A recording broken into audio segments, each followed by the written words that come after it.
I knew it would be livable. It wouldn't be like, I wouldn't be like super house proud when I moved in, but I'm like, I'm not paying rent. And that house is now over doubled in price. And if otherwise you'd just be paying rent in some other person's retirement fund.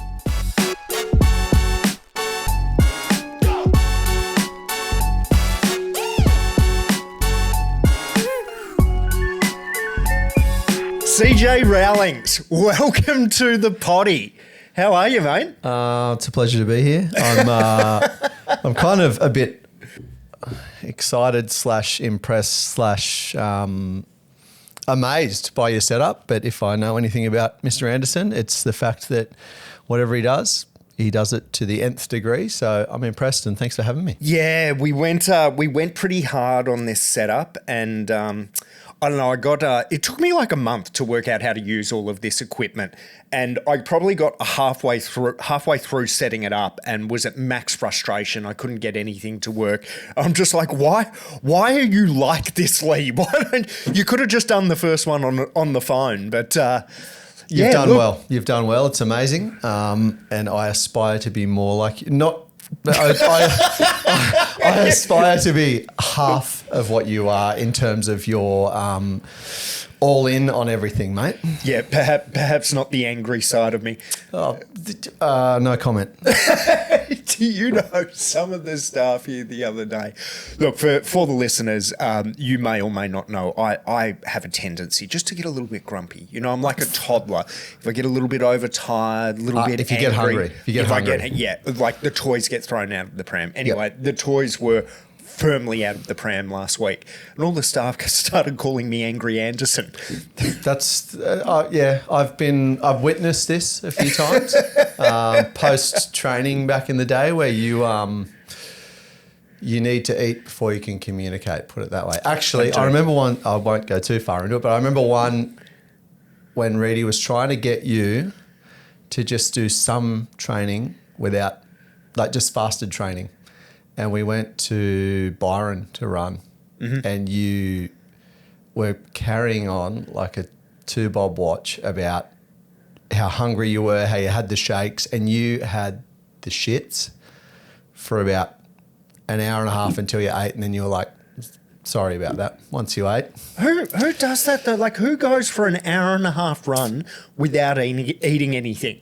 Back to where we started, people who want to be absolutely the best at everything they do, they try and do absolutely everything they can to be the best. So, all right. So by way of background, because, I don't know, maybe some of our listeners will know who you are, but so the whole premise of the podcast is just about everyone today woke up in a bit of real estate. You're probably going to go to bed in a bit of real estate tonight. So in some way, shape or form, everyone in the country is involved in property, and we've all got opinions on it, and we've all got experiences on it. So obviously I know a few of your experiences, which I think will be awesome for our clients to go through. But before we get there, let's just get a little bit of background on Clint Rowlings. Is it Rowlings or Rowlings, or how do you say your name? It's whatever you want it to be, mate. It's Rowlings, but my brother says Rowlings because it's Rowlings to a lot of people, to him. So he's like, oh, whatever. And I'm the same, whatever. Born and raised North Coast, New South Wales, Coffs Harbour. Yep. Parents very young, had kids. How old? Mum was 19, dad was 20. Yeah, still together. Still best friends. Fantastic. Yeah, it's good. How long have they been together for? 40 something. I'm guessing. Have you ever asked your dad or got advice from your dad as to what makes a relationship work? Like, that's a long time.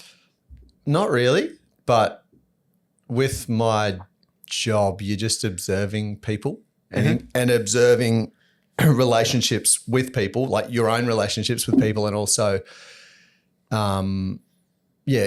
relationships with others or other people having relationships. And you just pick up on things as your parents, how they navigate their relationship. And really frustratingly, I am very much like my dad when it comes to the way I communicate feelings. Or don't communicate feelings is a better way. You're one of those. Anyway, let's not get too much of a therapy session yet. But mum and dad, North Coast. I look back on their scenario too and think like it may have been or may not have been easier in terms of property then, but man, they must have struggled. I actually asked Dad not long ago, like just how raising two young kids, like at my age, they would have had an 18-year-old. And that does my head in. Like I can. How old are you now? I'm 38. Jesus. Yeah, it's over. No, but so like, yeah, I asked him not long ago about that. But anyway, getting back on track, North Coast, New South Wales, school was just fun, never serious. Didn't like, I remember I asked a guy for an apprenticeship in year 10 because I wasn't really, oddly, when you're at school and you realise that teachers, I'm probably going to offend a fair few people here, but teachers aren't really that smart. So the people who are teaching you a lot of the time probably aren't that intelligent. You kind of lose interest, right? And you just focus on the things that you enjoy at school. I talked to a guy in year 10 and said, I want to do an apprenticeship. And he said, listen in maths at school because I wanted to do an electrical apprenticeship. All you need to do is do well in maths. Mm-hmm. So I did. Okay. As much as I had to. The day I finished year 12, I rung that guy. I was like, I want to, you told me to listen. I did in maths. School was fun. Started my apprenticeship. I came to schoolies at Gold Coast. Yeah, where all good stories begin. It was like, I think I got there, I got home Friday, started my apprenticeship on the Monday. And it was just like, and my apprenticeship was awesome because he was a super hard worker and it came from his dad. And so I learned to be a hard worker and just like, you just want to impress people, right? When you first start. And so worked really hard through that, got my apprenticeship done. The day I finished my apprenticeship, he thought I was going to stay and take over his business. The day I finished my apprenticeship, I handed in my resignation and Emma and I packed the car, drove to Victoria, and I started 2 weeks later in mining. Whereabouts in Victoria? First of all, Emma is your partner who you are still with now. You're yes, about to have our first kid, which is terrifying but awesome. So we packed the car, headed down there. Never worked in mining, never been underground, and it was the deepest mine in the southern hemisphere underground. It took like 40 minutes to drive to the bottom. Where in Victoria? In Stawell. In Stawell. Yep.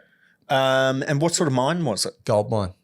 Really? So my uncle ran it. I'd already teed it up and I was like, as soon as I'm done, I want to earn money because I wanted to buy property. Like you wanted to get ahead in life, right? And so we moved there, I think I was 21 and we got to town and it was a really small town, right? Like there was 3,000 people in the town and everyone knew everyone, new guy in town. And it's like, you look at these scenarios and you think, how can you fit, how can you not become an outsider, I guess, or not be part of what you need to be to make work easy? So it's like, let's buy a house. Mm-hmm. It had forced me to be there for a year. Otherwise, financially, it was really going to hurt, to try and sell it or to deal with it. Lived at my auntie and uncle's just while we looked at the 5 or 6 houses that were options in town. So let me hold you up. Otherwise, we're going to skip ahead too fast. So you met Emma when you were how old? I knew her from primary school. Really? Yeah. And then her and her parents moved like an hour and a half up the coast. And then she moved back for work when she was probably just 18. Yeah. And it was probably a year later, I just ran into her. I knew her from school and friends of friends, and I ran into her drunk one night and probably didn't make the best impression with some of my antics. But, actually, I shouldn't say that because I think she messaged me the next day. So yeah, right. Maybe my antics weren't so bad after all. Maybe she thought my stupidity was amusing. So you guys started dating when you were 18 years old. I was So she's a little bit younger. So I was 20 or 21. So I was either 20 or 21 when I finished my apprenticeship. Yeah. And it was just, I was 21. And we just kind of, we'd been together not that long and we just, righto, do you want to come? I'm going to Victoria, going to go to mining. Because, I mean, it's still the case, right? Where like, if you want to make money, people have this like vision of, I'm going to the mines. And you're like, that's probably another topic. It's not all it's cracked up to be, unless you go there with a specific financial goal or time-based goal. Yeah, because in my mind, you go to the mines, you're earning $500,000 a year and your life's set up. But we actually have quite a few clients who work in the mines and they earn good money, don't get me wrong, but it's not like $500,000 a year. No, it's not at more. I'm so when I left an apprenticeship and you wouldn't get that much money on the North Coast because it's a lifestyle place, right? So I could have stayed there and worked, and I went to, I think my first contract was 4 days on, 4 days off, 4 nights on, 4 days off of 12-hour shifts. And when you work that out, you're doing a lot of hours. Yeah. And I think I was 150 grand a year. But in 2008, as a 21-year-old. It's a lot of money. And I wouldn't be like where I am now with housing and options if I didn't do that. One of the thing that still baffles me today, and I know that a lot of big banks had listened to this, Leigh. So let's I'm gonna give them some advice. Is like at that point, I was with one of the big banks and we started looking at houses. There's 5 or 6 that we could choose from, like in town. Found one, went to the bank, because I'd stayed in the same industry, electrical to electrical, and I was earning 150 grand a year. At that point, as a 21-year-old, without Emma's wage included, they said, "Oh, you're pre-approved to $1 million." Geez, you wouldn't get that today. And where I'm going with this is the fact that if I was betting on me as a 21-year-old miner, not a hope in hell would I have given me $1 million. How much did you have saved up in deposit? Wouldn't have a clue. Actually, I will say, no, it would not have been much at all, because I'd come from just being like just finishing an apprenticeship. Like it wouldn't have been. I don't remember how much it was, but it wouldn't have been like tens of thousands of dollars. I don't know how or why that figure came out, but it was ridiculous. I wonder if it was so you've got a couple of different things that you get when you have a chat with the broker. So a broker may run your numbers, and when a bank looks to give you a loan and they're just looking at the U element, and there's more elements to it, they look at 3 things. So your servicing, which is your income versus your expenses. They look at your credit history, which they mostly do via your credit file.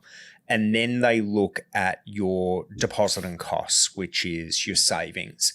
And quite often what people do, so for example, if you jump on a bank's servicing calculator online and you plug in all your numbers, all it's taking into consideration is your servicing. Yep. So it pops out with the number, 600-700 or whatever it is. People go, I can go out and buy something worth 700, and it's like, well, unless you've got a little bit of money behind you or you've got access to grants, you can't necessarily. And I did. I had access. There was the first home buyers. That was certainly. I remember that came into effect in some way, shape, or form. But it was funny. They said, "Oh, you can get $1 million." And I was like, "I want 130." Is that how much houses were? So simple times, mate. I was earning more annually than my house was worth. Were you? Oh, well, yeah, of course. Insane. Like it was just so, I never had to think about money. The mortgage was just a little bit that came out at the end of the week. It was insane. Yeah, right. So the way you began the process to buy your first house was you just went out and looked at houses and went, we want one of these 6. And then trundled off to the bank and said, give us some money. And they said, we'll give you oodles. And you're like, no, I just want 10% of that. Yep. And then you, what did you buy? Was it like a house, an apartment? It was, and that's the thing, right? I didn't know the area. You had to go all by feel. And I could talk to my uncle about it because he'd lived there for a while. But it was like, we looked at a few, instantly you get a vibe in places and it's like, no. And then one of them was just like, okay, we can, and because what we were actually looking for was something that I wasn't there to make friends. I was there to make money. And I had a friend there with Emma. We bought a dog. We had our little family. And so it was like, I'm looking for a hobby. When I'm not working, I'm working. And so and Emma would actually work on the house too while I was at work. She was doing a bit of swim teaching, but nothing crazy. And so like I'd come home some days and like, so we bought, back to the actual question, we bought like 100-year-old big corner block cottage type setup. It was awesome. Wish I could transport that to a good area. But yeah, I'd come home some days and like Emma had painted a room, or she'd like once she'd tiled parts of the bathroom, like, and I was like, wow, like gave her something to do. And yeah, on my days off, we'd work on it. And we didn't like, so we stayed there, enjoyed it. A year later, my work, the company I was working for there got like taken over at that mine. And I said, look, if you can get me an even time roster and send all my stuff back to Coffs Harbour and I can work out of Coffs Harbour, I'll stay with you guys. The original people I was working for. And like 6 hours later, it's like, yep, you're on. You're leaving in 4 or 5 days and you fly out of Coffs for your first 2 weeks swing in another 4 or 5 days. I was like, wow. So a year later, we spoke to the real estate who sold us the house and we're just like, I need you to rent that out. It was pretty much bang on a year. Wasn't willing to sell it at that point. I just couldn't be bothered dealing with it. I didn't have time. So it was like, jumped in the car, dog, Emma, stacked it to the hilt, drove back to Coffs. I think I bought a block of land then.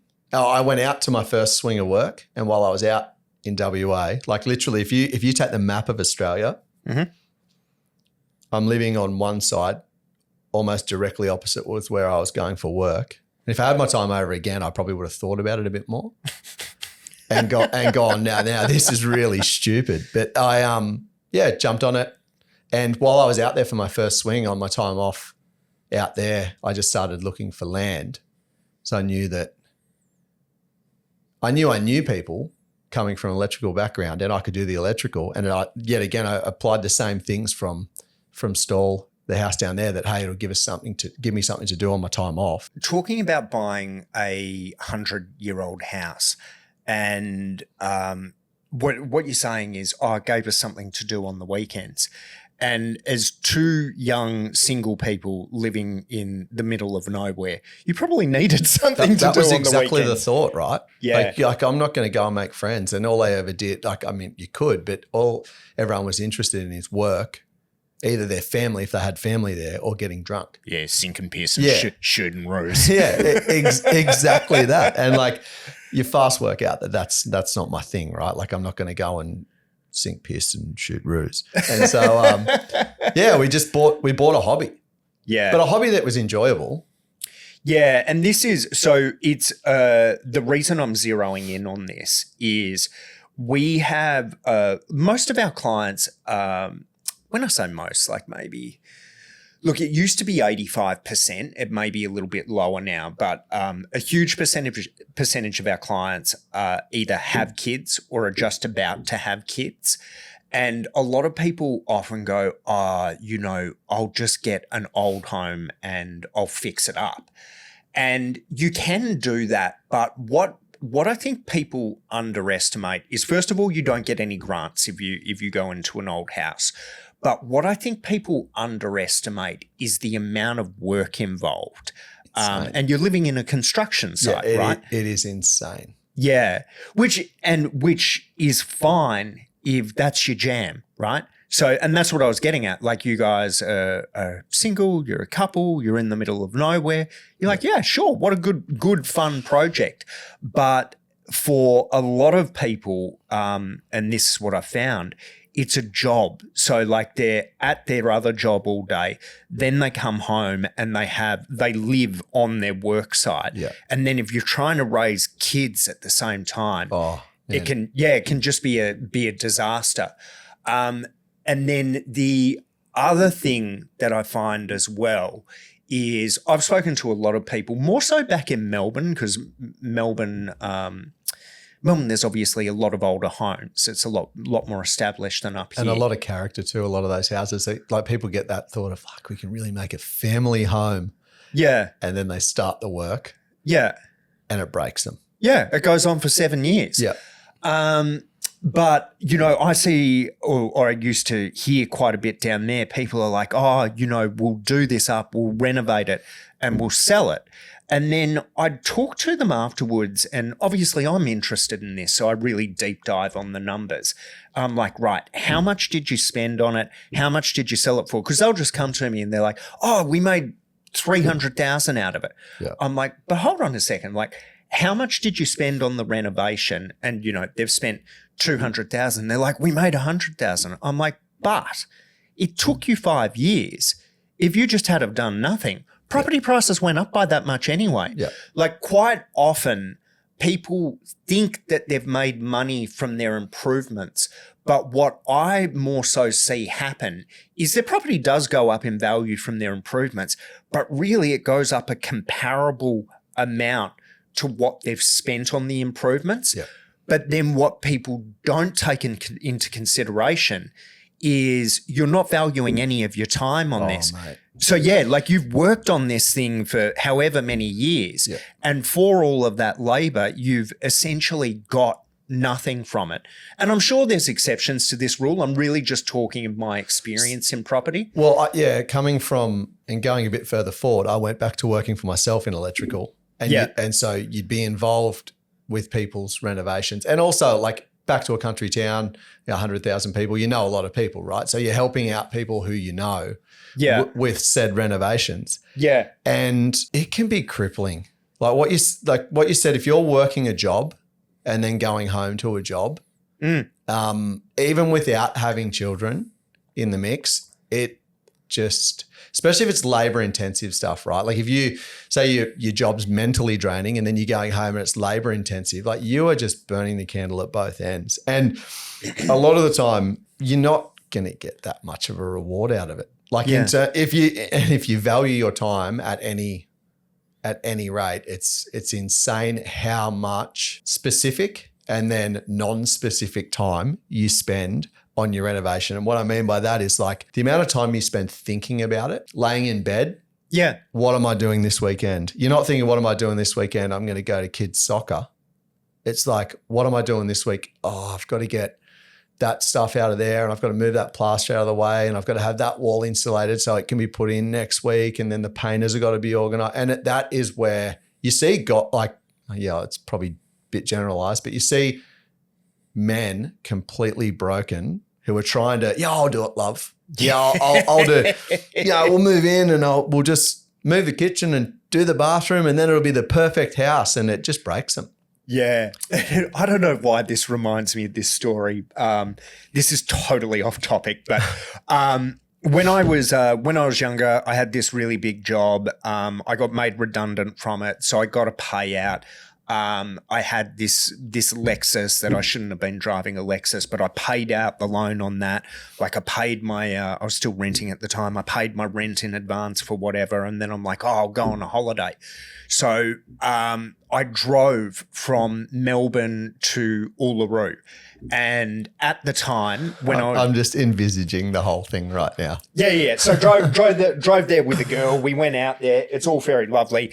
But at the time there was genuine no speed limits. I think now there's a speed limit of 130 on those roads. And I'm told the reason for that is people used to ship their supercars over and then would race them down the centre of Australia and kept killing themselves. Yeah. So, but when I was there, they had the circle with the black line through it and you could go as fast as you wanted. Yeah. So I did that, right? So we've left Uluru and I'm like, right, I'm going to make it back to Melbourne in one go. Dear. I've jumped on the gas. I put it down as hard as I could and just went for ages. And then all of a sudden the car just went vroom, and then went dead. And then started up again, went vroom, and then went dead. I'm like, oh God. Get on the speed limiter. So no. Oh, really? Yeah. So I pulled over and we are in the middle of nowhere. When I say the middle of nowhere, like there's not just no phone reception, there's no people for hundreds and hundreds of kilometers. Like we are in the middle of the desert. And I pull over the car and so I stop the car and then all of this smoke's coming out from under the bonnet. And I'm like, oh crap, like, I just paid this car off in full. We're in the middle of nowhere. We've got limited water. Like we're in a lot of trouble here. And I've got this girl with me. All from your actions, mate. All from your foolish actions. So I've got this girl with me and I'm like, in my head, I'm like, I got no idea what's going on here. So I pop the bonnet. I have no idea what's going on with cars, but don't worry, love, I'll look after it. I've got it, love. That's what reminded me of this. So I pop the bonnet, I lift it up, there's smoke coming out of everywhere, and I'm literally just staring at it, and I have no idea what I'm looking at. I know nothing about cars. So I stood there for a little bit. I'm like, this isn't great. I stood there for a little bit more. I got back in the driver's seat, tried to start it again, nothing.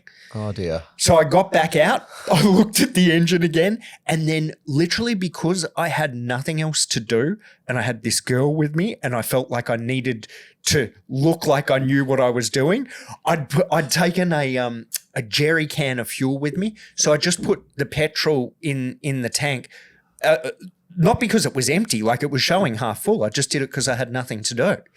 And then I tried to start the car again. It started.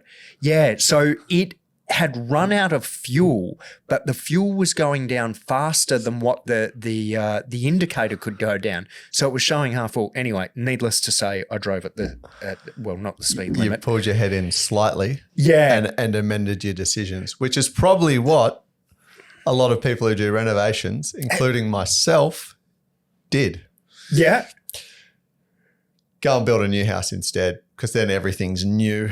You don't have to do any renovations and life will be peachy. We'll get to your new house in a minute, because obviously there's quite a story there which is going to be really beneficial to unpack. But so what you were saying was you're back in Coffs and you're flying in and out of Perth. Yep. Or WA somewhere. Yep. And you started looking at homes over there? No, so I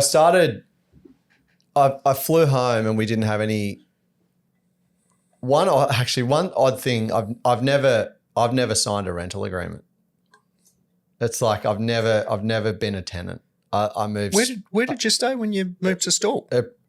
I stayed at my auntie and uncle's place for like a month or two, and like we settled that place really quick, and we just moved straight into a house I bought. And then home, we started building straight away. So I just stayed at my parents' house while we were building the house, and then I've just gone from house to house. And so, yeah, it was a kind of, I went to WA and thought, oh, this is awesome. I'm living the best life. Like I'm making really good money. I get 2 weeks off. Like it's going to be the best. You're flying. My flight schedule was like Coffs to Sydney, Sydney to Darwin. I'd get a 4-hour motel. And it'd be like so we get into Darwin at like 1 a.m. and about 4 a.m. we had to be up and on a plane to Halls Creek, which is like, if anyone who's been to Halls Creek, they're probably giggling right now. If anyone who hasn't been to Halls Creek, it's like, this sounds really bad. Like it's a dry town. You can't drink in town.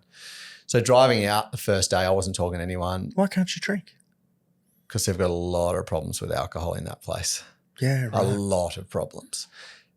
Where is it in Australia? So it's in WA. I think it'd be about 400 or 500 k's from the top of WA. Gotcha. So like kind of near, like a lot of the guys lived in Broome who had brains and didn't fly halfway across Australia or the whole way across Australia to work. It's right up the top in the middle of nowhere. Like I remember going to Bali at one point, or like we're going to Indonesia. I think we were going to Bali at that time, and we flew out of Sydney. And we had like maybe an hour to go on the flight, and we flew over where I used to work.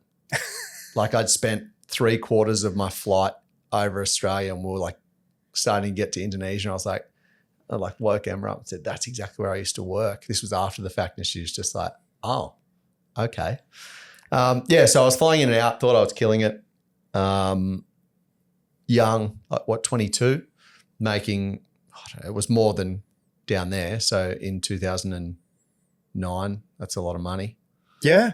On wages, like no worries. But I mean, in 2024, it's a lot of money. Yeah. I think it was about 200. And they covered everything. So I was like, wow, it's a lot of money. So getting money to build a house yet again wasn't a stress. And I was like, sweet, let's build a house. Like we'll buy land, started pricing them on my time off, like the build costs and stuff. That build was pretty, that build was pretty good. Like there was hurdles along the way, but there's hurdles along the way with everything, right? And like I did the electrical basically at a loss just because I wanted to do it, which was pretty stupid in the end. Like I should have just swallowed my pride and let them do everything at that point. How come? Well, because they wouldn't take heaps. Like the cost, let's say the cost of doing electrical in a house was $10,000. Like we're just using a number, right? Yeah. I think they may have taken $3,000 off for the electrical because they just want their job to run smoothly. And there's just and I understand it now, but we all have hindsight, right? Like you look back on it and I'm like, I'm going to do my own house and stuff. What I should have done for any tradies, what I should have done is got them to do bare minimum and let the job sail along smoothly with their electrician doing things when they're site supervisor, and then I would have added afterwards. So we have this with a lot of clients. So a lot of our clients are tradies, and they'll want to do some part of the house, and exactly that. Like I've had those precise words said to me. Yeah, it's my house. I'm doing my own bloody concreting. Yeah. Which I get, right? I get from the client's point of view, but it's great to hear someone who has done it like one of our clients would do it and just go, you know what, I shouldn't have done that. No, I definitely shouldn't have. Yeah, because the builders all don't particularly enjoy it because they've obviously got their trades, they've got agreements, and people just go job to job to job and everything runs super smoothly. Yeah. But yeah, you add something new in the mix, and occasionally we can get builders to agree to it. Mostly we can't. Yeah. They shouldn't. They really shouldn't, because the way that they make money is efficiency. Mm-hmm. They need to get jobs done. And if they need Leigh, the plasterer, there Friday afternoon, most of the time the trades who do those kind of new builds, that's all they do. Therefore, they work for one builder or two builders. And if that builder says, I need you on site Thursday, 7 a.m., you're there Thursday, 7 a.m. And it gets done. So if I had my time over with that place, I would have let their electrician do the bare minimum. I would have looked at the plans, and they allow you X PowerPoints, whatever it is. I would have strategically put them in every single spot in the house and then just done back to back for the other room. Like if you did things like that, I would have saved myself so much money. Yeah. And a lot of there would have been a lot less headaches. Yeah, which I think is more the point. Yeah. Yep. And because you're there, I mean, buildings you're putting a place together. There's a lot of moving parts, right? And I'm trying to choose my words without making it sound like they're dodgy, but like things go wrong, right? And if it's your house and you're there and you see things go wrong, you're emotionally attached to it or invested in it, or where let's say that, I don't know, a frame's not straight. And if you're watching them do what they're doing instead of turning up and seeing the finished product, it just, I don't know, you just get you're too emotionally invested in it. When at the end you get a good product, but you need to let trades do their trades, and they do it as well as they can. And I don't know, with electrical work, you might need to talk to the plasterers or plumbers or whatever it is. And if you've got a relationship with that plasterer, like if the electrician says, rings Leigh and says, hey mate, I've just finished around at McIntyre Street, which was the house. Like, I finished at McIntyre Street. When are you going to get around there and sheet it? Because I'm going to get back in there and get it all ready. Then it's like it runs smooth. When there's a new kid, me, on the block kind of upsetting the apple cart, it just I was probably the square peg in the round hole. For sure. Like it's like having a football team and you've got this midfield which is performing brilliantly, and then you get another midfielder from another team who's a very good player. Yeah. And you put him in that, but he's not used to the team and the team dynamics. And it's not to say he's no good. It's just that, you're not a team. And also the coach, be it the site manager, doesn't know this player. Yeah. Doesn't know what makes him tick, doesn't know how to get things done. And so in that instance, I'm like, hindsight, I would have let him do the job. I would have kept flying in and out from WA and just moved into a new house and then made the additions that I wanted to. So this house that you built, how big was the block of land that you bought? It was pretty big. Yet again, hindsight. All my real estate journey is full of like, they're all I've always made positive decisions, but it's full of regret. In like you look at things and go, like it was a 980 square meter block, and it was pretty flat. Mm-hmm. But I looked at it at that point. Remember, I'm 22 here, right? Simple. Looked at it, big house, nice house. There's a real flat bit in the middle of that place. That's where the house goes. Yeah. If I had my time over, I would have split the block, built at the back, because they did the same thing next door. And we used to laugh and look at the block and go, that's never going to sell. I got whatever amount on it. 4 or 5 years later, it sold for about 80 grand more than we used to laugh at. Mm. And I'm like, could have been me. But it was I think it was about 980 or 970, the block. You've lost me a little bit here. So what did the neighbours next door? They had a big, very similar sized block to us. And what did they do with the house? They built at the back. Oh, built at the back. That was the bit that they subdivided, built at the back like on a battle axe block and sat on the front one, and we kind of giggle that they were never going to be able to sell that front block, and they made us all look like fools. But yeah, so we built right in the middle of the block, big house, 4-2 and like a bigger garage because I wanted space for my bikes and all that stuff. Like your push bikes. Yes. Yeah, not your motorbikes. No. You're a Yes. a lycra warrior. I'm getting close to mammal status now. Close, mate. Close. Come on. You are well and truly there. I thought at least like 40 would be mammal status. So for our listeners that don't know, mammal stands for middle-aged man in lycra. MAMIL. Yes, unfortunately. Yeah. How big was the house in square meters? I would be making it up. I can't think. It was it had two living areas, big outdoor area. Like I went through a project home company, but I manipulated the plans to what I wanted. Yep. And it was big. We didn't use, and in the end, it was kind of the undoing, right? We didn't use one of the living rooms. We didn't use one of the bathrooms or 2 of the bedrooms because it was only Emma, me, and the dog. Yeah. And so, I don't know. What ended up happening was I was working in WA. The house finished at about the time that I was really over working in WA. What mining taught me and what fly in, fly out working taught me was that money's not everything. That's like super deep for a 22, 23-year-old, but like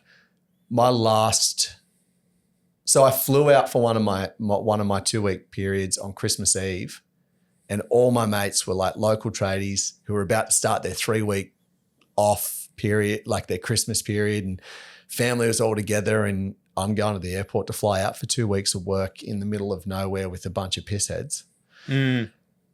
I remember, I think that was my second last 2-week block out there, and I went out there and I was like, I don't know if I can do another one. And I came home, had the 2 weeks off. And if you or I had 2 weeks off now, you'd achieve heaps. You know, you'd enjoy the time. You'd have things planned. You'd really like enjoy the time.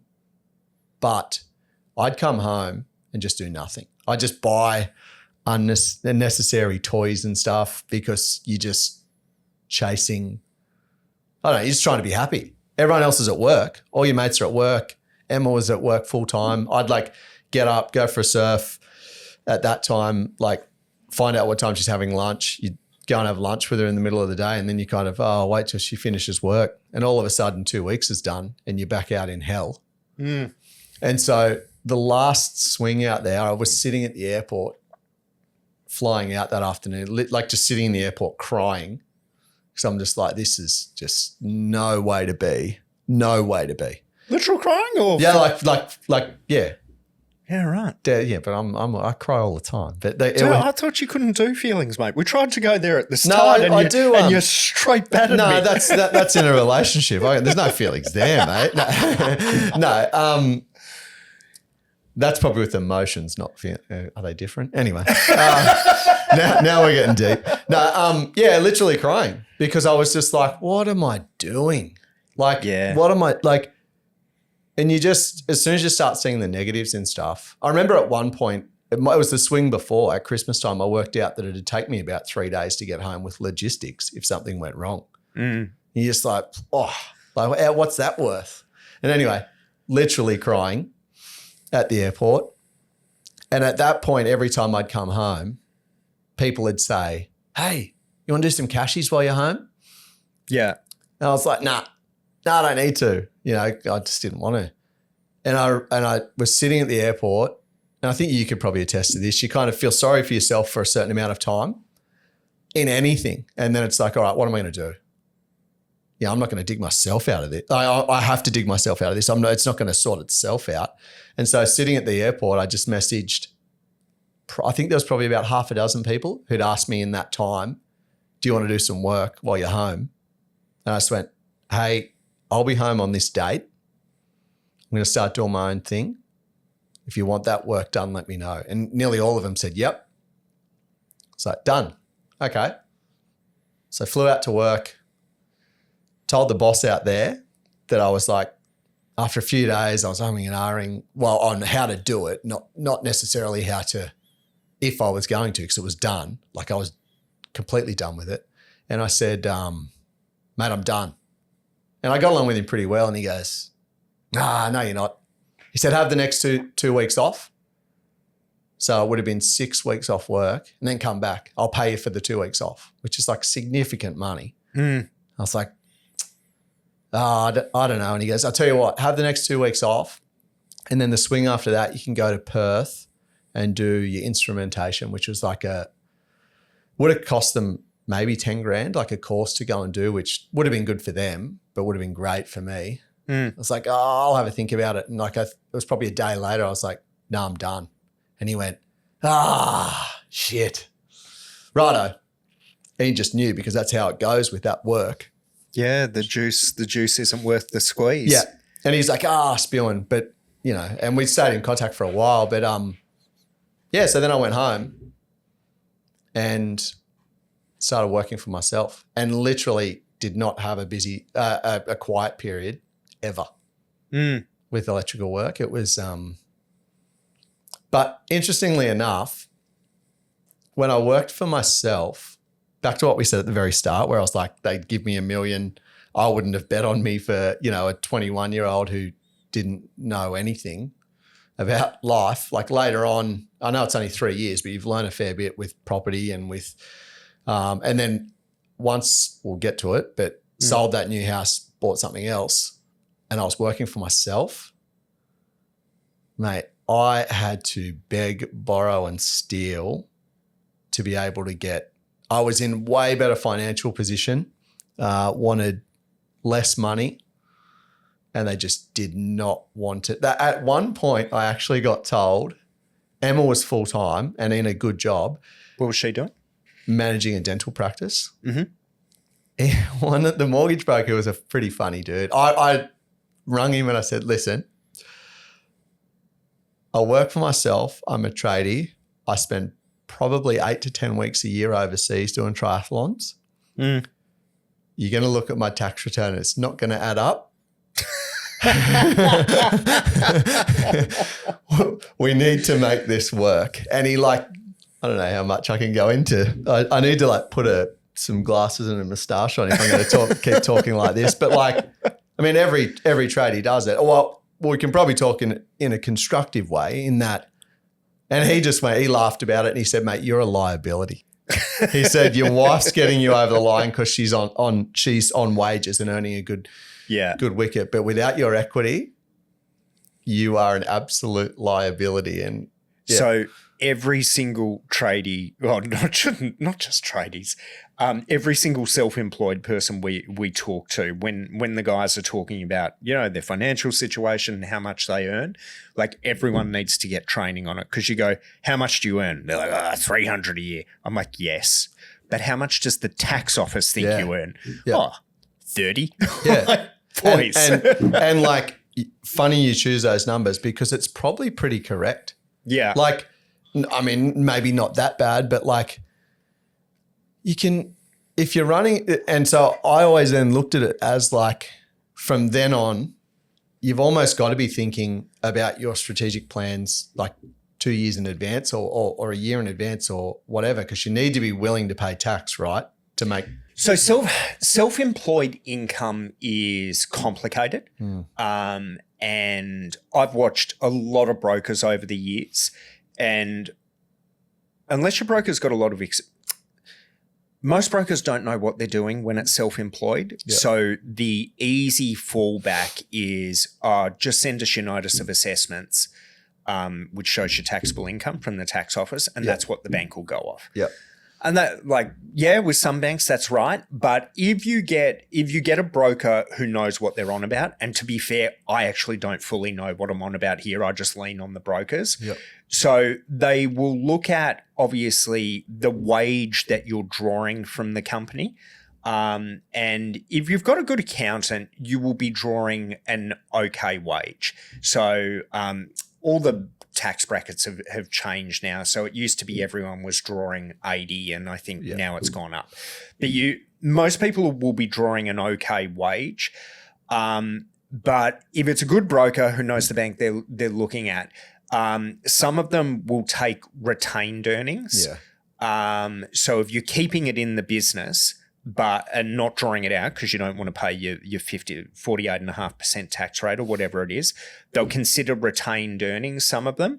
And some of them will consider tax add backs. So if you've got, if you've got equipment that you're depreciating that you're getting tax back for, they'll consider all of that.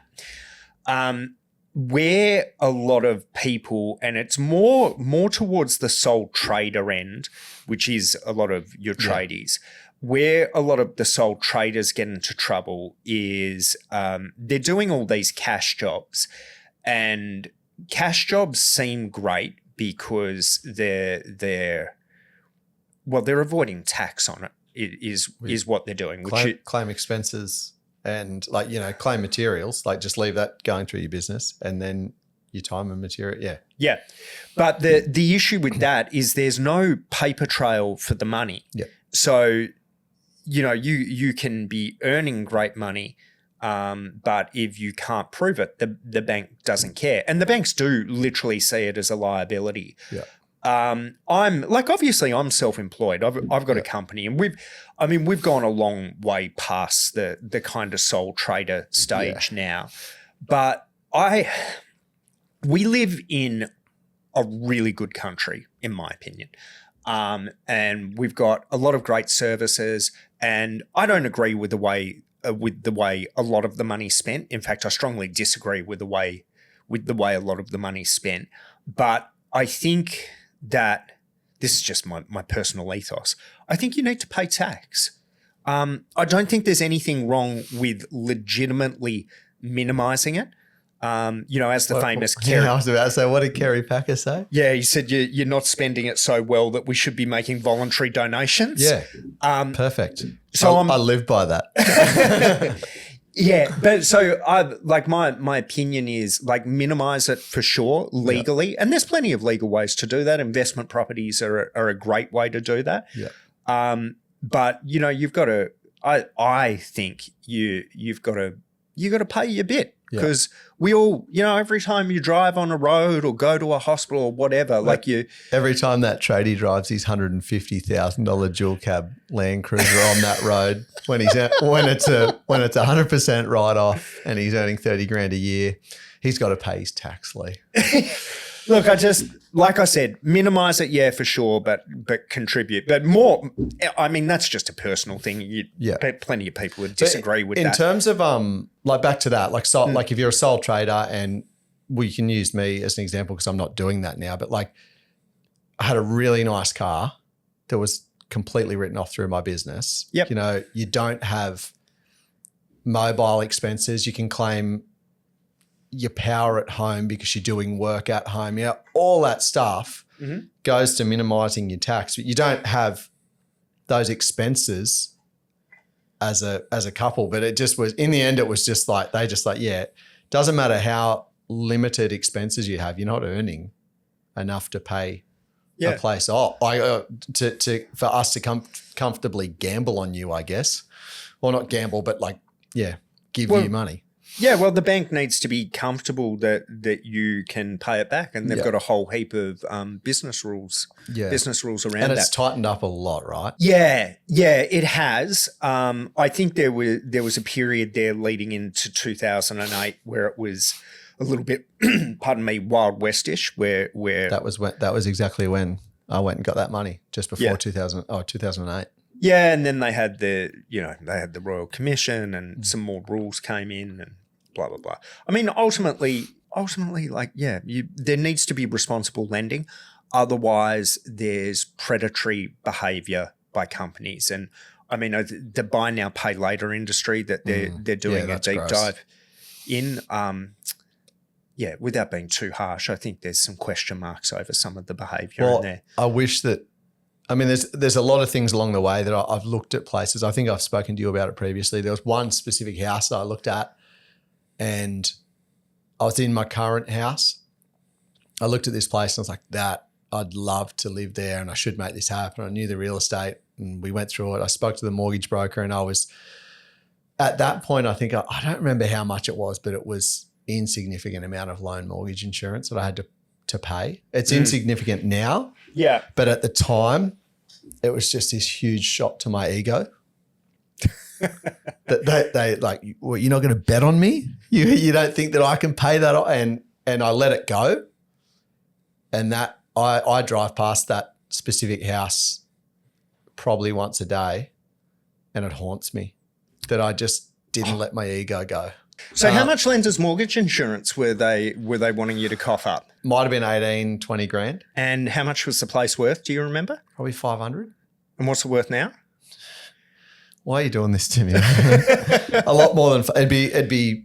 To be honest, that place the guy did some slight renovations, exactly what I envisaged when I looked at it.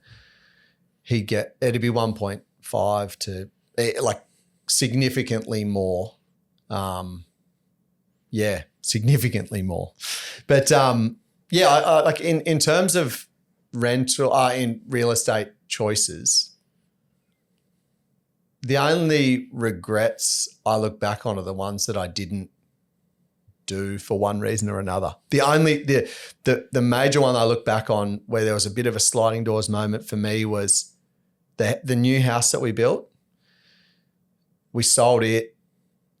So we both got jack of this big house that we didn't really use. Just I worked for myself for a fair few years. Emma was sick of her job at that point. It's got to be more to life. Let's sell the house and go traveling. Let's go find our quarter life crisis, we'll call it.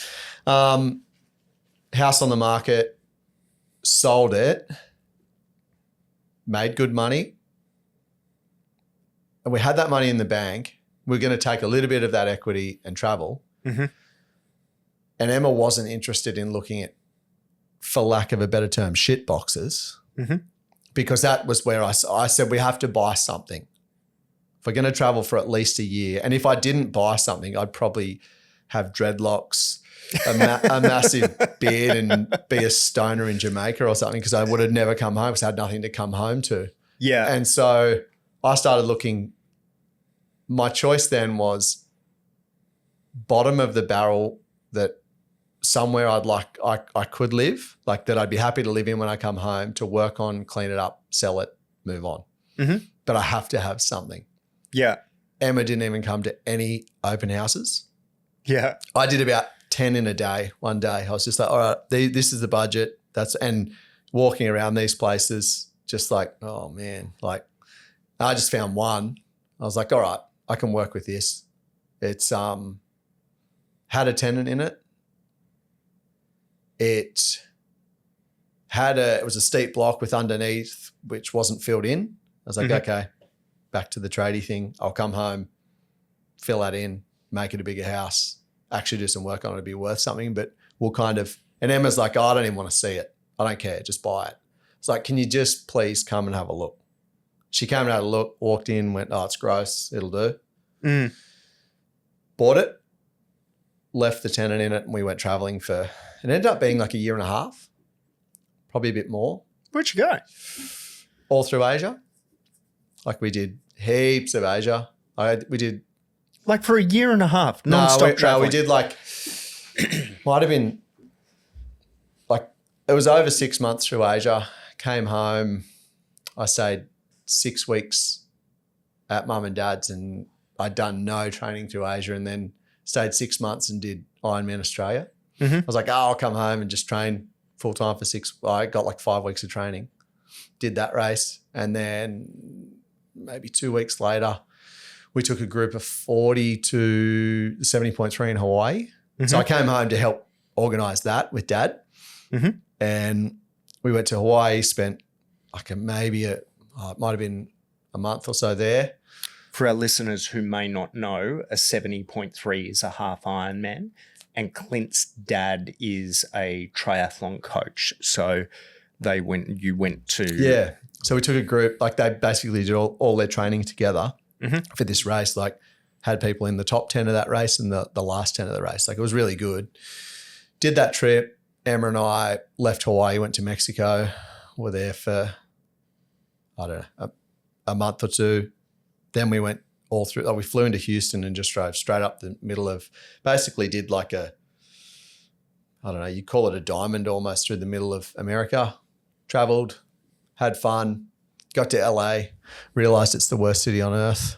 Yeah, right. Looked at the bank account, was like, we can go north and go to Canada, or we can fly home and have some money to work on the house. Messaged a real estate agent, said we want out. And she's like, I knew her and she was really good at her job, like no hassles having a tenant in there. I got to tell one story about that actually. So we're in Thailand, and like I'd always stressed about renting a place out. I had no emotional attachment to it, so it was fine. Like it didn't matter if she damaged the carpet, whatever, put holes in the wall. I was going to deal with it when I got home. I woke up like 4 a.m. just because my phone went off in Thailand, and I was like, oh, and it was an email from the real estate agent or the lady who was looking after it. And she said, sorry to do this to you. A tree's fallen on the house. Oh, wow. I was like, oh, like probably as it was the first house I'd had a tenant in. So I was like, oh, this is pretty much worst case scenario. And she said, can you please send me your insurance policy number and just write in this email that you're happy for me to deal with the steps that need to happen. Did that. A few days later, it was all dealt with. I didn't have to worry about any of it. She did an amazing job at doing it. But like probably what I saw was one of the biggest things. Like it had hit the house. They had to get rid of the whole tree, fix a bit of the back. And it was just like, oh, this is your excess. Done. Done. Didn't have to worry anything about it, which was amazing. But then when I said I wanted to come home, she's like, all right, cool. She's got X amount of time left on her lease. And I was like, oh, I know this because where it can get messy. And she's like, but what I'll do, I'll try and find her something else. And I said, all right, well, if you do that, I might have like offered, there was some agreement. She basically, within 2 or 3 weeks, she was like, found her another place and we could get into our place and start doing some renovations, which was so hassle-free. Got home and started that, at the start when we spoke about the guy who just looked dead behind the eyes because he was working on a place the whole time. That was me. But to say that, like, we bought this place thinking we'd be in it for 6-12 months, get some runs back on the board in the bank, like in the financial side of things, and then move on. I'm still there. So but now is where having a kid, we were just content. Like we are content, but 2 years from now, when there's a toddler running around, we'll have to make changes. Yeah, it's the big precursor to a lot of our first home buyer clients. I could totally imagine. Yeah, it's the children piece because, you guys have it's actually an interesting arc listening to your story because obviously you and Emma met each other very young and then you stayed together. Which is unusual, particularly given your obvious physical. No, I'm joking. Fair.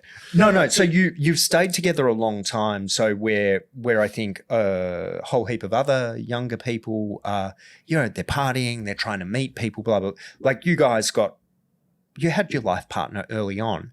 So you took on responsibilities early on. And I think I have zero doubt you worked hard, but you also kind of got a bit of a golden ticket to start with these mining jobs. But what you did, which a lot of people don't do, is a lot of people just like my retirement plans, my jet ski, where you bought some houses, which is amazing. But you've done all of that like 10 years. 10 or 15 years before most people get the responsibility kick up the backside, which is what having a family is. Well, I kind of, in terms of buying something, it was exactly that. I even from the get-go, when I was an apprentice, first year you make $220, and by Saturday night at about 1 a.m. you're down to $20. So I get paid on a Friday. You'd go berserk with your mates and you keep $20 for fuel to get to TAFE and back that week. Yeah. And after the first year of just living like that, I was like, I've got to force myself to save some money.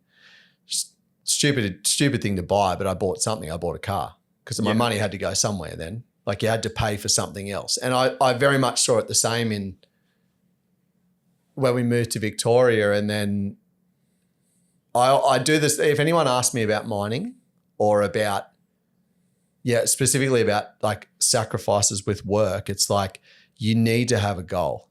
It needs to be time-based. Like you need to say, I'm going there for 12 months, because then subconsciously you're like, I'm going to save as much as I can in that 12 months. Or you need to have a financial-based goal. That needs to be like, I'm going there to save 50 grand. Might stay on wages there so you can get the loan, and then you change your direction however you want to go. But I wasn't going to pay rent if I had the opportunity to. And at that point, interest rates were so low that if you could, it's probably still the same because rent is so high now, right? That if you can afford to you're almost better off just weekly. I'm not talking about the growth of your investment place versus paying the growth of your own home versus paying off someone else's investment. You're better off weekly paying off your own mortgage than you are paying rent. So there's a graph on our website under the resources section, because I was trying to visually represent exactly this to people. And what happens is when you pay rent, 100% of that is dead money. It's paying off someone else's mortgage. When you pay your home off, a percentage of what you pay is interest, which is also dead money. And then a percentage is principal, which is paying off the house. So that's still your money. It's just tied up in the house.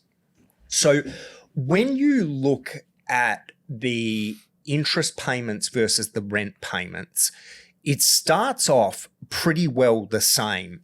But the thing is, when you buy a house, the amount that you're repaying on is locked in, right? So that first house that you got for 130 grand, you are paying off a $130,000 loan for 30 years. But property prices go up to $1 million. You're still paying off a $130,000 home.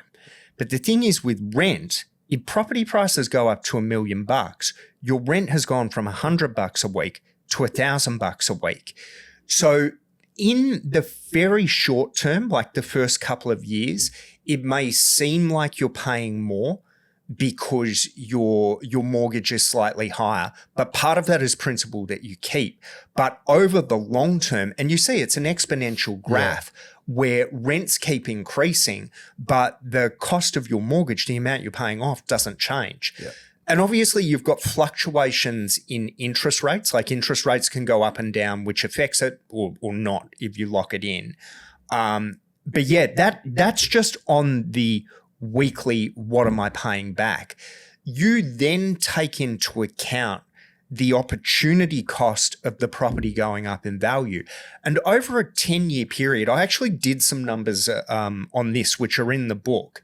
Over a 10-year period, don't quote me on this, go to the book if you want the actual number, but from memory, over a 10-year period, you were literally $500,000 better off owning your own home.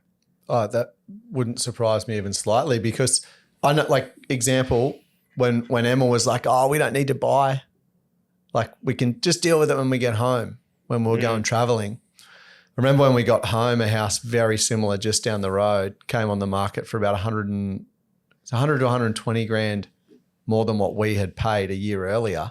And so essentially, I know it's tied up in a house, but if I was to sell that house, I would have made 100 grand in the year that I was doing no work. Yeah. Which just blows my mind. But I mean, you've got to be in to win, right? Yeah, you do. Yeah. Yeah. And this is, again, like with our clients, I mean, the conversation our guys are having with clients every day is just trying to match up affordability. Yeah. So everyone kind of comes into the home buying game, and, you know, we all want to live on the waterfront somewhere, or whatever it is. Like, you've got a dream house in your head, but then you've got what you can afford. Yeah. And those two need to meet in the middle. And the greatest mistake that we see people make is they're like, oh, you know, babe, I think we might just hold off and try and save more deposit, or this, that, or the other, and a whole heap of things which are never going to help. Yeah.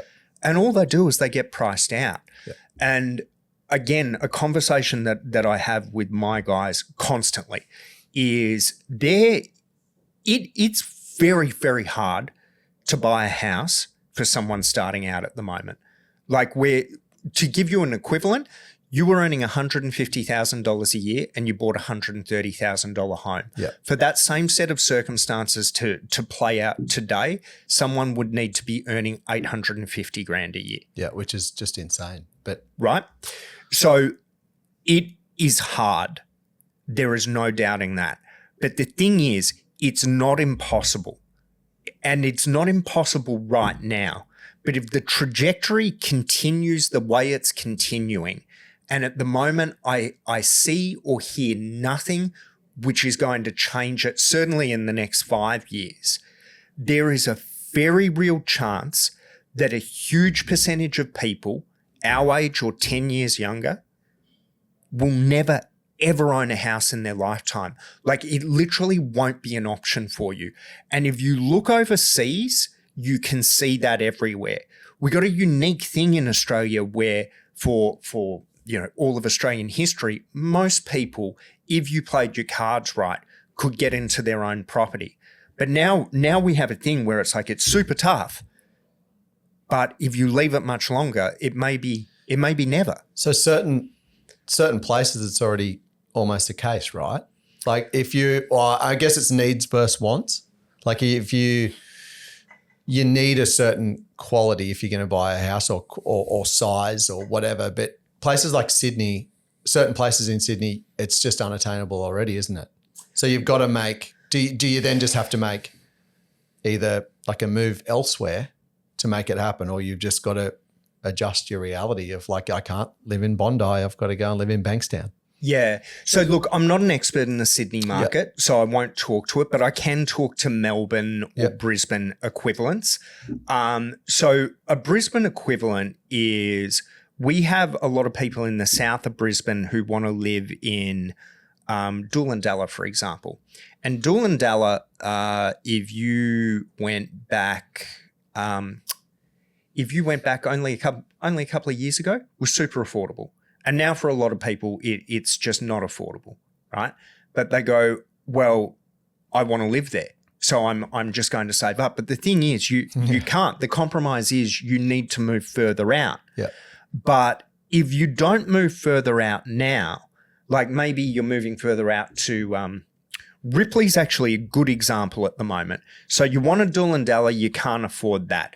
The other option at the moment is Ripley that's in your price range. And you're like, no, I'm going to hold off. But the thing is, we've watched Ripley, which has gone from 600 to now it's kind of 750. Yeah. And you leave that a little bit longer, it'll be 750 plus. So then where's the next place from that? Well, you've got to go further out again to Walloon. Yeah. Now, no one wants to live in Walloon, but plenty of people want to live there. It's not as desirable.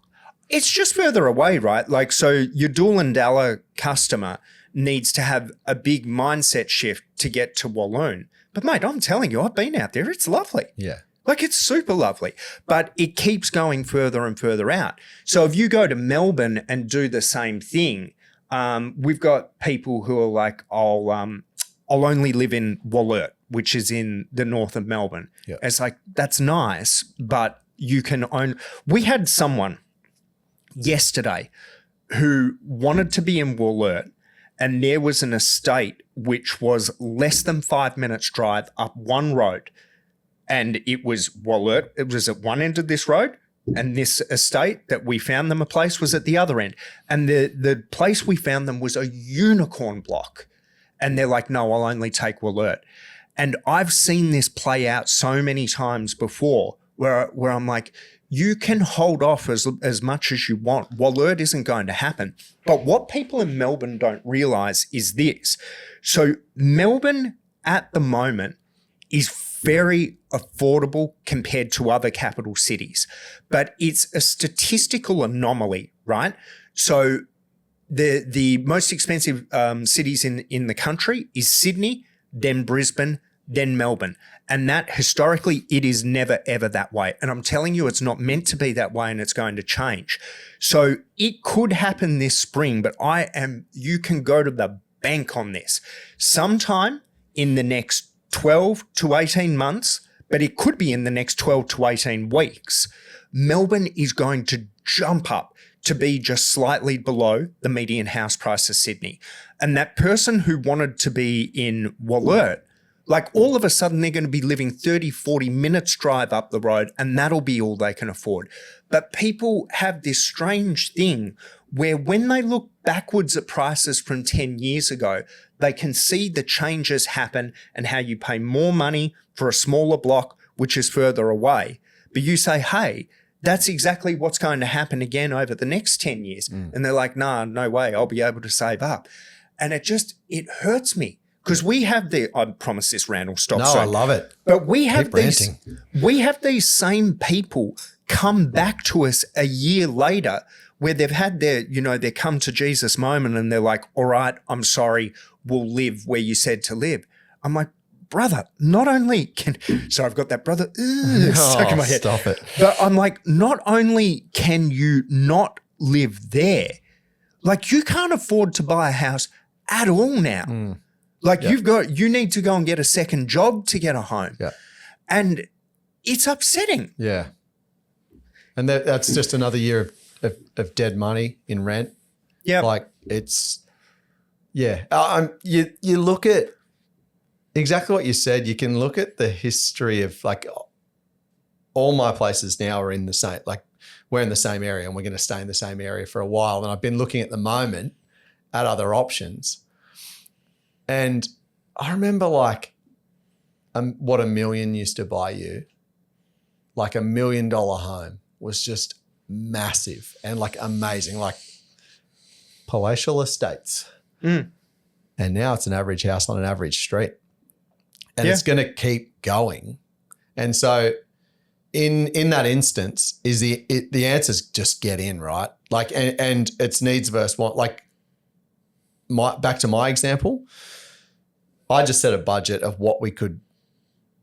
I knew it would be livable. It wouldn't be like, I wouldn't be like super house proud when I moved in, but I'm like, I'm not paying rent. And that house is now over doubled in price. And if otherwise you'd just be paying rent in some other person's retirement fund. Yeah. Well, that's exactly what it is. It is their retirement fund. Look, sometimes I cop some flack for this because we're obviously first home buyers. And from time to time, I've been known to stick up for investors. But I have nothing against the investors who are doing that because they're creating housing for people who can't afford it. So they're, in my opinion, they're needed. Let's get to investing then. Okay. Talk to me. I was in Lennox Head maybe 4 years ago having a coffee with a guy I know, and he just simply put it and said something along the lines of, if you look at any 7-year period, choose any 7-year period in time, even through the recessions, there is about the same amount of growth. I think I'm paraphrasing, but we'll go with that. So it's simple. Get in and go again. Cool. So I did. Well, I dipped my toe in. Hindsight, I would have gone a different way. Bought a block. Did the maths, worked it out, looked around the area, 30 minutes south of where we are. It was so cheap. Like I kind of had a budget in mind that I wanted to spend because, I just had this thought in my head of if it's empty, I'll have to pay for both. Worst case scenario, I'm fine with that. Therefore, I'll spend that much money. We'll be okay. Borrowed and stole to get the money. We'll get the approval. Bought the land, approval on the house build. And that was, I don't even remember. It was at the start of COVID, actually. Bought the block of land.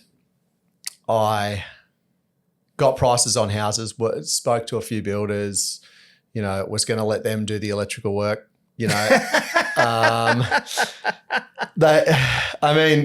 nice way. And this is where I think working with someone like you is for a first home buyer is just absolutely important because I always feel like they're going to get their money out of you somehow if you just Joe Blow from the street. And anyway, so spoke to a few builders. They all come up with prices, and I was like, okay, good. The numbers work out. Bought the block of land. Got as far as I think we'd signed contracts on the build. Did site analysis, which is pretty much the exact same play that the previous builder went with me. Got to site analysis. Oh, there's X, Y, and Z. It's going to cost more. And I'm like, and I think at that point I started to get a bad vibe from them once they'd got your few $1,000 deposit. I was like, that's it. I'm going elsewhere. Went to another lot of people, gave them the site inspection stuff. They're like, no, it's not really an issue. Priced up a place. Good. Signed contracts. Chose colours.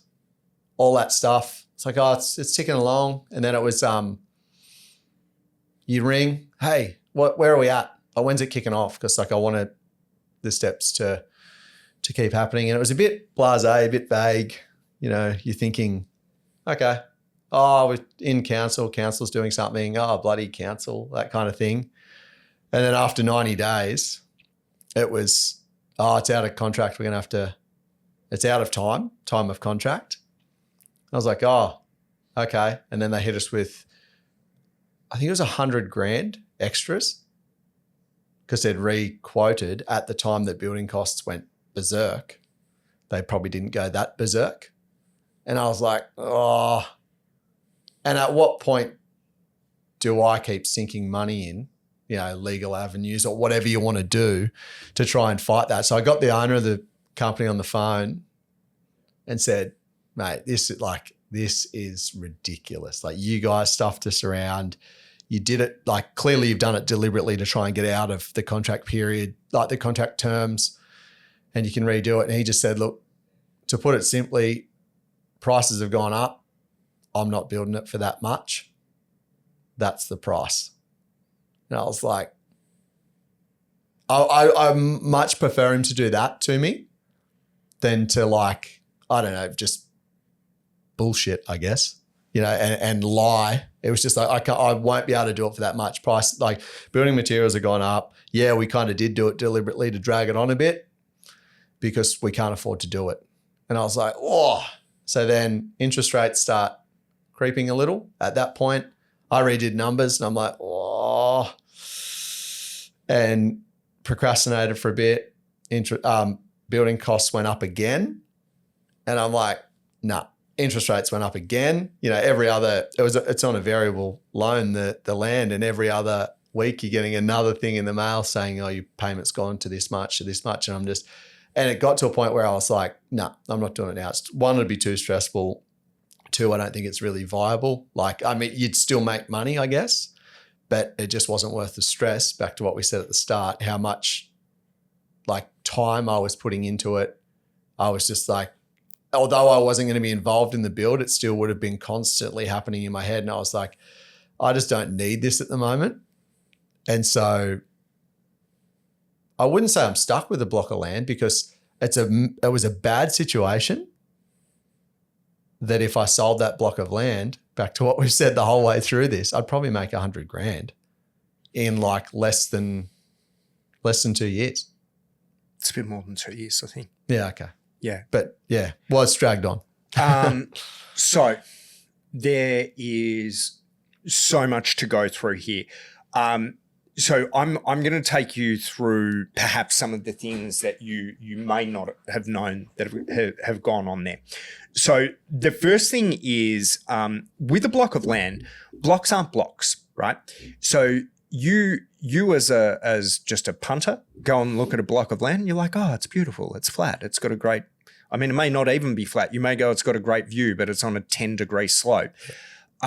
Most people don't know what they're looking at when they look at a block of land.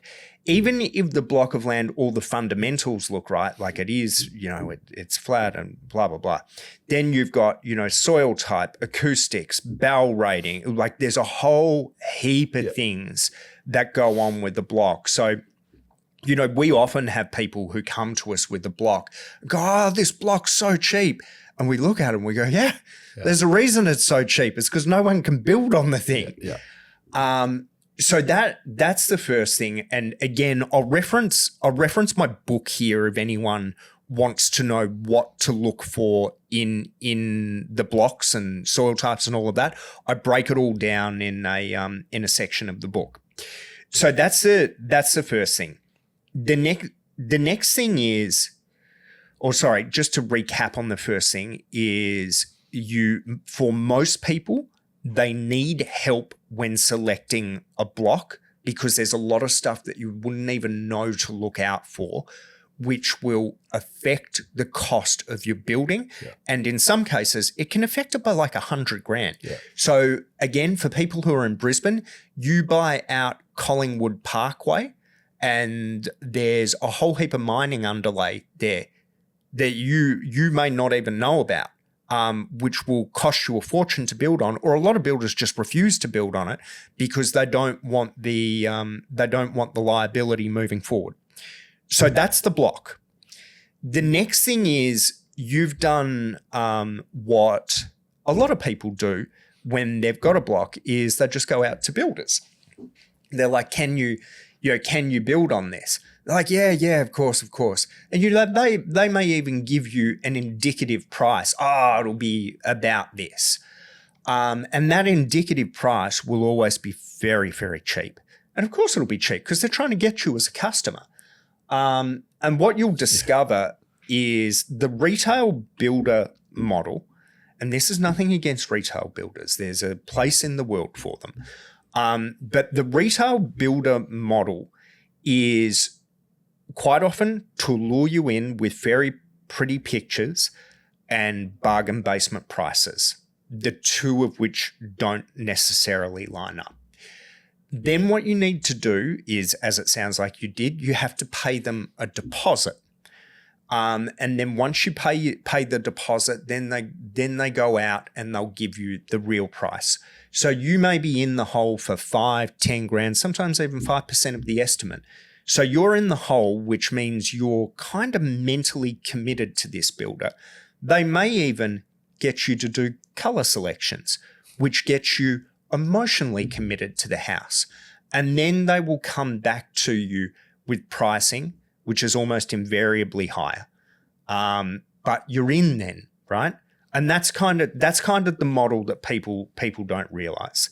The next thing in what went on there is when you're signing up for a building contract, that building contract, in my opinion, needs to be full turnkey. And what I mean by full turnkey is everything's included. So driveways, fencing, landscaping, yada, yada. The other thing it needs to be is it needs to be a genuine fixed price build. And a lot of people do fixed price with an asterisk builds. Yeah. Yeah. And then that builder, I mean, he was upfront with you. He got himself out of the contract. But then, sorry, I know this is going on for a little bit, but then the flow-on effect of all of that is this. You bought that block, let's say it was 2020, just for example's sake. You bought that block in 2020. You have paid interest on it that entire time. You've also done your money on your builder deposits or whatever. But in your mind, which is fair enough, you're like, oh, well, at least the block's gone up in value by a hundy. Yep. Minus all of the interest that you've paid. Sure. So for sure. Maybe 60. Yeah. Whatever. I don't know. It's kind of irrelevant. What I would suggest to you is the opportunity cost of that is massive. So if you had have bought a $600,000 house and land package in Brisbane, which you easily would have been able to do at the time, right now, that house and land package would be worth $1 million. Yeah. I mean, Thanks, mate. Is there any windows in this building? I might just jump out. But you know, so I get it. And the person you had a discussion with who encouraged you was me. Yes. And you're my mate, right? So there's as much of a level of trust as there can be between friends. And what you did, I promise this isn't just a Clint bashing session. No, I love it. The reason I like this is because it's so relatable, and I hear so many people hear and say the same thing, and it's so good to be able to flesh out the outcome of this later on. Yeah. So as your friend, I recommended that you invest, and you'd been procrastinating. We had a really good chat where I basically just said, just get on with it. And you're like, absolutely, I'll just get on with it. Yeah. I recommended to you that you buy in a capital city for a whole heap of reasons, and said we could help you if you want it. You chose to do what most people do when they invest, which is they invest around the corner from where they live. Yeah. Which is fine. I get that. You also have a little bit of knowledge because you're in the building trade. Yeah. Or you were in the building trade, you've got a history of it, and went, I can probably negotiate something good with a builder, which on face value that you did. But the point that I would get at here is, even with all of your knowledge, and you were coming to the plate with more than what most people do, unless you're doing this stuff all day, every day, it's just so easy to get caught out. And then just like being at the casino, if someone was to ask you about this, and we were chatting about it the other day, and I know I'm repeating myself a little bit here, where you're like, well, at least I've still made money on the land. I haven't lost out. And you're right, mate, you have. Yeah. But the opportunity cost of that is quite literally $500,000. Yeah. Now, which would make a significant difference. So when we look at the whole arc of this, I just think it's, I don't know, I just feel like it's a great lesson for people. And And thank you for talking about it so candidly. Well, I appreciate it. Yeah, well, it doesn't matter because in the end I've won. I just haven't won as much as I should have. Mm-hmm. You know what I mean? And like to what we said earlier, like if I took your advice and I bought, if we did 600, that's now $1 million, my situation now with having a kid, starting to think, where do I want to be in 2 years? That dramatically changes my landscape of, okay, well, I'll sell my place because the equity there is ridiculous and I could either keep it or sell that and be in a very nice house mortgage free. Mm-hmm. But it didn't happen. but yeah, as I said, like it's not like I'm not here saying to you I've lost 200 grand. Like I've still made money, and it's forced me to otherwise I would just spend that money on other silly things. So what I think is good about this, actually, you know what? I'll give another story. I got a mate of mine who bought an apartment in Brisbane, and I think he paid 800 or 900 grand for it. And it's a 2-bedroom apartment. I just heard about it and just face palmed. I'm like, oh my God. Anyway, he's come to realize the mistake that he's made. They had a lot of trouble renting it out. There were a lot of promises made that probably haven't come to fruition. And then everyone started jumping on him about what a goose he is. And I had a chat with him and I said, mate, it wasn't the greatest investment in the world, and it's not an investment that I necessarily would have made. But what you did do, which you should be absolutely proud of, is you did something. And most people's issue is they do nothing. Yeah. So what I would hate to happen for him is for him then to not do anything in the future. It's like it's all good. It was just a learning curve. Yeah. Now when you go again, you can make the necessary adjustments. Yeah, which I definitely will. I'll go again because, I mean, it just seems so – it's just so simple, right? Like very rarely if you play the long game. And that was the bit that stuck with me when you just said like 7 years. I'm like, well, 7 years, that's fine. If I have to have 7 years of like, all right, I can't do anything with my current situation, I'm like, that's fine. And yeah, I'll go again. It's just how and where and when. And when your landscape changes with like having a family and wanting to change like your principal house, then you've got to probably adjust where and how you invest is like in terms of probably how much you can borrow. Is that right? Oh, you've just got another mouth to feed, so it brings your borrowing capacity down. Do I have to feed it? Don't call it mate. Oh, it doesn't have a name yet. So for investing for you and for anyone who's listening, if I was to make some really broad brushstroke recommendations for investing, it would be to do it in a capital city, so Melbourne, Sydney, Brisbane, Perth and Adelaide, to buy land, as in don't buy an apartment, ideally don't buy a townhouse, buy a block with a freestanding home on it. My other recommendation would be to buy new, and the reasons around buying new is to do with cash flow, which I won't go into now. But if anyone wants to know about it, you can hit us up and I or one of the team will give you a call. But they would be the fundamentals that I would look at for anyone investing. And the same as I said to you, if you look at that investment over a 7 to 10 year period, I don't think you'll lose. Yeah, that's very fair. And it's also to buy at an affordable level as well. Don't go and buy a McMansion. Don't buy something that is well and truly above the medium wage. Yeah. Buy at or below the medium wage, and then you've got consistent demand. Sorry, mate, I didn't mean to cut you off.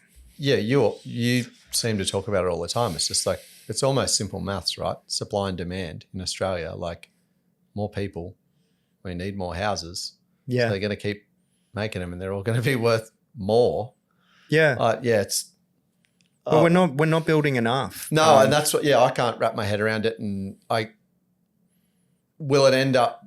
There'll be a lot more condensed development, as in like, housing commission in low socioeconomic areas will just be like they'll go up instead of out, or what?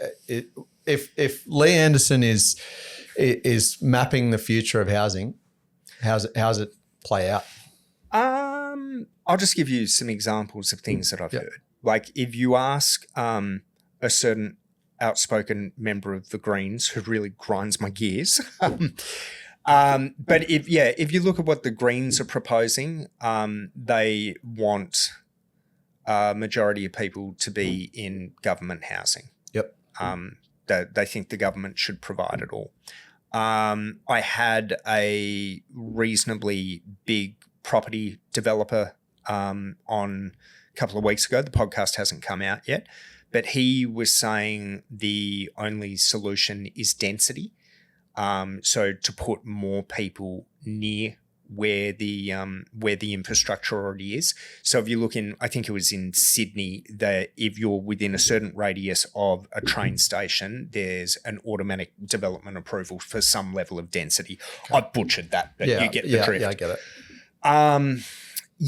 Like if you ask me, and this is a really self-serving answer because we work in the house and land space.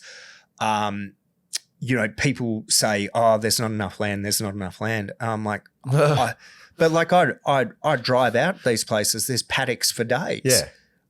So my answer is to free up the land and make the developments come out of the ground quicker.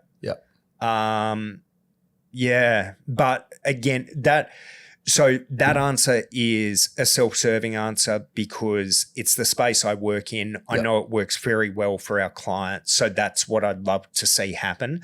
I think density is definitely part of it, but if I ever find someone to make children with me, I'd like my kids to have the opportunity to live in their own home, not an apartment. Yeah. So that's the vision that's the vision for the future I'd prefer, I think, for Australia.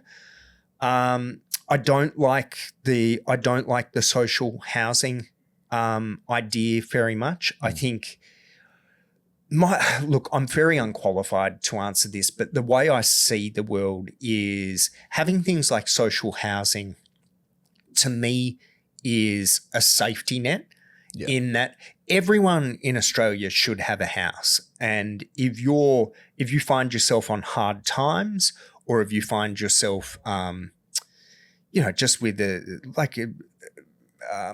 like people with a disability who can't work, we should have a safety net for those people in social housing. But I would like to think that we have a society where everyone else can own their own little piece of something.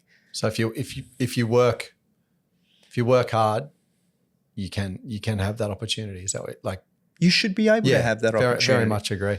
Yeah. And not everyone chooses to do that. Some people but the problem there is that if there's an option for that person to just not work hard and just take the social housing instead of actually working hard and getting their own setup, it's probably an enticing option for some people. I don't know, mate. Like I look at some of the government housing that's around, particularly in Melbourne, and I think if given the choice, I'm not sure that would be your first option. And I think it's great that it's there for people who need it, because some people need help. Yeah. Some people aren't as lucky as you and me, and that's a fact. Like I am going to disagree a little bit, because I don't feel like nothing I did was luck. Anyone can, like any hardworking person can go and do an apprenticeship. You can go and find an apprenticeship if you want to, and you can do your 4 years of $220 a week for the first year, and then slowly work your way up, and then you're qualified to do something, and then you can save money, and you can, if you want to, you can do it. So I'm going to lean on a personal story, but I hate it when people lean on personal stories to try and make a point, and they're like, well, you can't argue with that. You can argue with this. But I came out of childhood and adolescence very messed up, and my life very nearly took a path that would have been terrible. Like I may not be here now, but had my life continued down that path, I could see how I would not have the skills to be able to manage myself, to work hard and do that. Like my life didn't go that way. That's exactly right. You made choices, or I got lucky. Yeah, I mean, there's a few layers to this one, but like, yeah, I just feel like anyone who's willing to make sacrifices, whether it be with their employment or with the way that they make money, and also potentially where they live, then I feel like owning a home is a viable option if they're willing to long-term work hard at it. Yeah. So fucking you've almost played a trump card because you've said my words back to me. Well, no, hold it. So, God, so many thoughts, not enough words. Two things I'd say to that. If something bad enough has happened to you in your life, there are some people who are never able to work their way out of that. Yeah. And when you look at some of these people who have severe mental disorders, substance abuse issues and all of that, if you go back into their past, something very horrible has happened to them. And I understand how those people, without the right amount of luck, can never get out of that. Yeah, that's fair. That's totally fair. Now, if you have the basics all right, if you've got the basics all right. Thanks, Mum and Dad. Yeah, no, exactly. Yeah, I know. Yeah.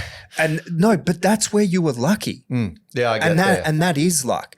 But say you've got those basics right. And I think this is the point you're getting at. Some people have the basics all right, and then they're just fucking slack. Yeah. That is exactly what I was trying to say. And I guess it is a little bit of luck to know that my parents stayed together, and I knew the guy who I did like I'm using me as an example here, that like I knew the guy I did my apprenticeship through a triathlon club, through a club that my parents were involved with. And then my uncle was running a mine. I get it. Now, does that mean that you didn't work hard at each of those opportunities not you even got? Slightly. Yeah, absolutely not. I remember so when I was 30, I was in a whole heap of trouble. Like I had ages ago. This bloke. But I had negative money, and my life was a mess. So then I started getting things sorted out. I started getting interested in money and taking care of myself and being responsible. And I remember, I used to, as part of all of this stuff that I was doing, I used to meditate every day. And then at the end of the meditation, I'd say, you could call it a prayer, or you could whatever it was.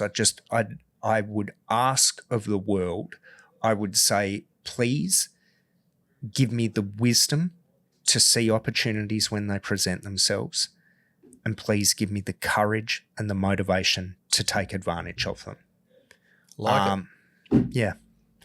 Anyway, mate, the light behind Barnaby has gone off, and that is the cue that we have been crapping on for too long. You can finish with a perfect mantra, mate. That was awesome. CJ Rowlings, thank you very much for coming in. Always a pleasure. Been a pleasure. Thanks for having me.